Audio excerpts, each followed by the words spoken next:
السلام عليكم ومرحبا بكم في هذا الفيديو جديد. اليوم غادي نهضر على واحد من اهم المفاهيم الاقتصاديه اللي كيأثر على حياتنا اليوميه بلا ما نحسو: العرض والطلب. كيفاش كيحددوا الاثمنه ديال المواد والسلع اللي كنشريوها يوميا.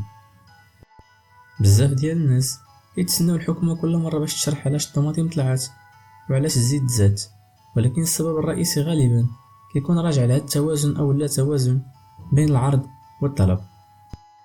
في هذا الشرح غادي ندوزو على مراحل باش نبسطو المفهوم، نعطيو امثله من الواقع المغربي ونوريو كيفاش هاد الظاهره كتمس المواطن البسيط، من الفران اللي كيشري الدقيق للموظف اللي كيقلب على الحوش رخيص وحتى الكساب اللي كيبيع الغنم.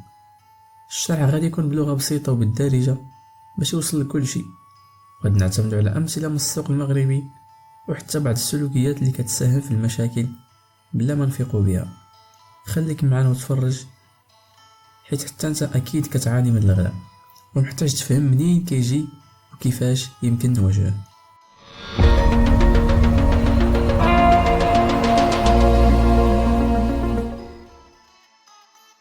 العرض والطلب كيتعتبروا من الركائز الاساسيه في الاقتصاد، وكيأثروا بزاف على الثمن ديال اي سلعه او اي خدمه كنلقاوها في السوق، سواء في المغرب ولا في شي بلاد اخرى. العرض هو داكشي اللي المنتجين ولا البائعين مستعدين يوفروه للبيع، اما الطلب فهو شحال ديال الناس باغيين يشريو من داك المنتوج. فاش كيكون الطلب كثر من العرض يعني الناس بزاف باغيين يشريو السلعه قليله، كيطلع الثمن، حيت البائع كيعرف بلي كاين اقبال وكيستغل الفرصه باش يربح اكثر. وهنا المستهلك كيتضرر، خصوصا اللي ما عندوش امكانيات. مثلا فاش كيقرب رمضان كنشوفو الطلب كيرتفع بزاف على بعض المواد بحال الحليب، الزبده، التمر، الدجاج وحتى بعض الخضروات، ولكن العرض كيبقى محدود ولا كيتاخر، وهنا كيولي الثمن كيرتفع بشكل كبير وكنسمعوا الناس كيشكيو من الغلاء. في بعض الحالات كيكون حتى المضاربين كيدخلوا على الخط، كيشريو من السوق بكميات كبيره باش يحتكروا السلعه ويعاود يبيعوها بثمن غالي، وهذا الشيء كيخلق السوق ويزيد الضغط على المستهلك. ومن جهه اخرى فاش كيكون العرض كثر من الطلب يعني البائعين عندهم سلعه كثيره ولكن الناس ما باغيش تشري هاد السلعه، الثمن كيهبط حيت كل واحد باغي يتخلص غير من السلعه اللي عنده قبل ما تخسر ليه ولا تضيع. بحال هاد الخضر في مواسم الجني ولا السمك فاش كيكون البحر سخون والصيد زايد. مثلا الطماطم كتكون بثمن رخيص في الربيع، ولكن فاش كيجي الشتاء وكيقل الانتاج ديالها كتولي كتغلى، ونفس الشيء بالنسبه للفواكه الموسميه. بمعنى السوق كيبقى يتفاعل ديما مع هذا التوازن بين العرض والطلب، وهذه سميتها آلية السوق. وحتى الدولة كتحاول تدخل بعض المرات باش تراقب الأثمنة، ولكن ماشي ديما كتقدر تتحكم، خصوصا في أسواق الخضر واللحوم اللي كتكون خاضعة لبزاف ديال تقلبات الإنتاج والطلب الموسمي. وبعض الأوقات كيوقع حتى التأثير ديال الأحداث العالمية بحال الحرب ولا الجفاف اللي كينقصوا العرض وكيخليو الأثمنة تطلع بزاف حتى بلا ما يتبدل الطلب، بحال اللي وقع مع الحبوب والزيوت مؤخرا. في المجمل الثمن ديال أي حاجة كنشريوها راه تابعة لهاد التوازن بين شحال كاين منها في السوق وشحال ديال الناس باغيين يشريو منها، وهاد العلاقة هي اللي كتفسر علاش كاين الغلا في بعض الأوقات والرخا في بعض المرات. هاد العلاقة بين العرض والطلب ماشي غير كتشكل الأثمنة، ولكن كتلعب دور حتى في القرارات ديال الناس اليومية، سواء المستهلكين ولا المنتجين. المستهلك فاش كيشوف الثمن طالع كيولي يتراجع على الشراء ولا كيبدل المنتوج بواحد أرخص، ولا كينسى حتى الثمن يهبط، وهذه كيسميوها مرونة الطلب.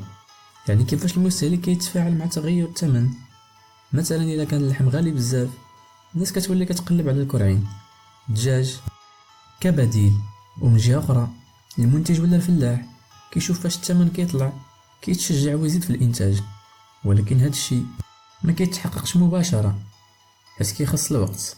مثلا الفلاح فاش كيشوف الطماطم طالع الثمن ديالها وكيقرر يغرس كتر، خاصو يتسنى شهرين ولا 3 باش يبيع.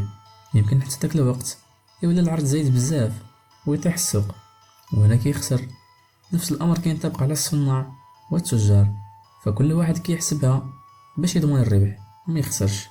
الاقتصاد بعد اللعبة ديال التوازن، وكلما كان السوق منظم والناس كتخدم بشفافية وكل شيء كيلعب الدور ديالو، كتكون الحركة الاقتصادية مستقرة. ولكن ملي كيدخلوا المضاربين وكيكون الغش والاحتكار والأخبار الكاذبة على نقص في السلع، السوق هنايا كيختل، والتأثير كيكون سلبي بزاف، خصوصا على المواطنين، خصوصا الفئات الضعيفة. باش نتجاوزوا هذا المشكل خاص تكون مراقبة صارمة من الدولة والتنظيم ديال السوق، ودعم الفلاحين والصناع الصغار باش يزيدوا في الإنتاج، وكذلك توعية المستهلك باش يكون عنده وعي اقتصادي، يعرف شنو يشري وفين يشري ووقتاش. كذلك خاص الاستثمار في التخزين والنقل واللوجستيك باش المنتجات توصل من البادية للمدينة في ثمن معقول وما يضيعوش وسط الطريق. خلاصة القول، العرض والطلب هما بحال نبض السوق، وكيفاش كيتفاعلوا مع بعضهم هو اللي كيرسم ملامح الاقتصاد وكيأثر علينا كاملين، من المواطن البسيط للتاجر حتى لصانع القرار. وضروري نكونوا فاهمين هذه المفاهيم باش نعرفوا نتعاملوا مع الوقت ونطالبوا بحلول اللي فعلا كتخدم المصلحة العامة.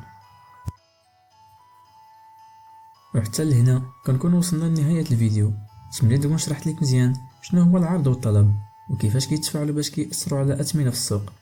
بحال ما شفنا، الغلا ولا الرخاء ماشي ديما بسبب الحكومة ولا التاجر، ولكن كاينين عوامل كثيرة اللي كتلعب هاد الدور، من الإنتاج للاستهلاك للتخزين وحتى للطريقة اللي كنفكروا نشريو بها. إلا ما فهمنا هاد المفاهيم غادي نعرفوا كيفاش نستهلكوا بذكاء ونطالبوا بالحلول اللي كتخدمنا كمواطنين، ماشي غير نبقاو نشكيو بلا ما نعرفوا السبب. إلا عجبك الفيديو ما تنساش دير جيم وتبارطاجيه مع صحابك باش توصل الفكرة لأكبر عدد ديال الناس. نتلاقاو في الفيديو الجاي اللي غادي نزيدو نشرحوا فيه مصطلحات اقتصادية بطريقة مبسطة ومغربية 100%. مع السلامة.